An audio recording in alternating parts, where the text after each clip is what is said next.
kaharian ng Verbania, masaya ang lahat. Naglalaro,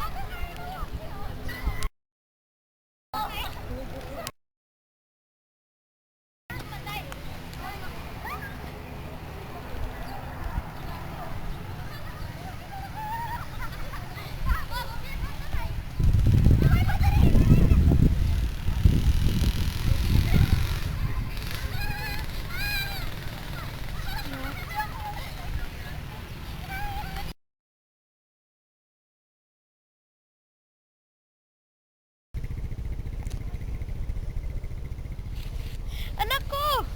Dalawan! Wag! Dalawan! Mahal ko! Gumising ka! Gumising ka! Ikay na lang! Ginip lang! Si Dalawan ay pinagtat sila ng dalawang tao! Hindi! Mahal ko! Gumising ka!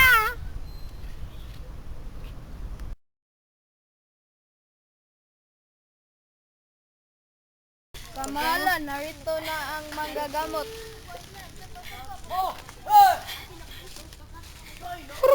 Manggagamot, anong gagawin ko? Bakit hindi na gumigising ng aking mahal? Ang ibong Adar na lang ang tanging makapagpagaling sa sakit ni Don Fernando. Makikita ang ibong Adar na sa mahiwagang puno ng Piedras Platas. Opo.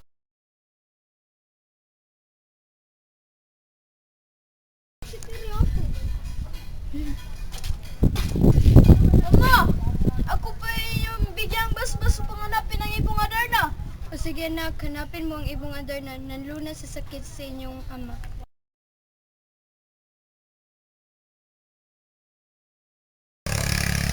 Sa pagpatuloy ng paglalakbay ni Don Pedro, malapit niya nandito mahanap. na ako sa bundok Tabor. At nahanap niya at napunta ang bundok Tabor.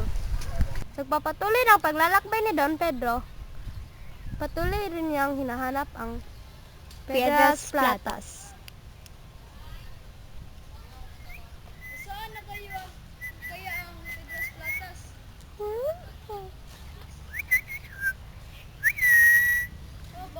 Sa madilim na kagubatan, doon pa rin naghanap.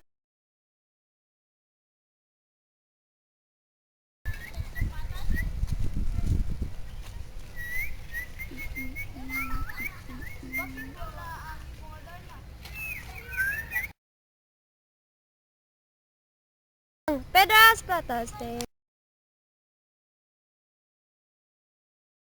Naghihintay siya sa ibong Adarna.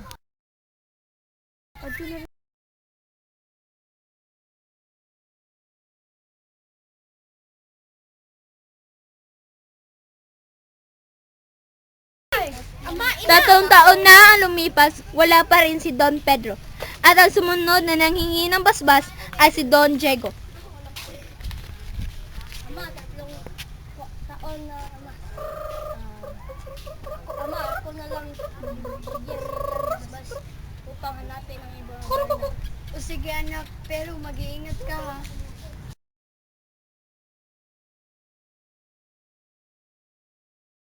Sa pagpatuloy ng paglalakbay ni Don Diego, malapit na rin niya makamit o mapunta ang bundok na yon sa kanyang hinahanap. Sa wakas, narating na akong bundok Tabor. At dito na nga ang bundok Tabor. Sa kagubatan, napapasubok rin si Don Diego sa paghanap ng ibong Adarna na nandun sa punong kahoy ng Piedras Platas.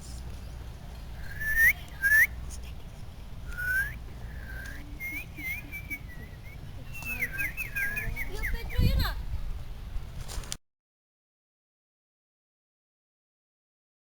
Kanya na naninigas.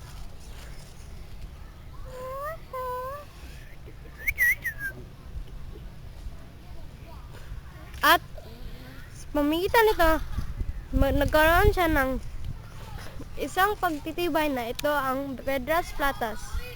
At sa angking din ito ang ganda.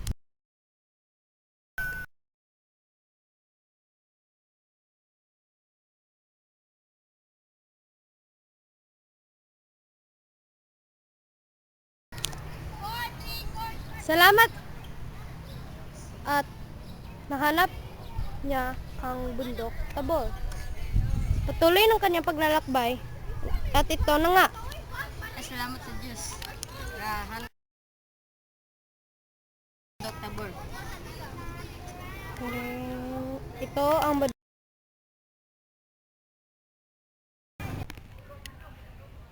Samantala, sa kagubatan,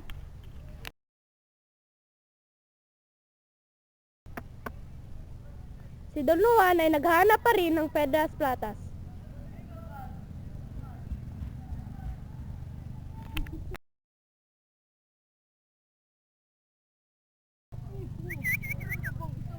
At may nakita itong isang leproso.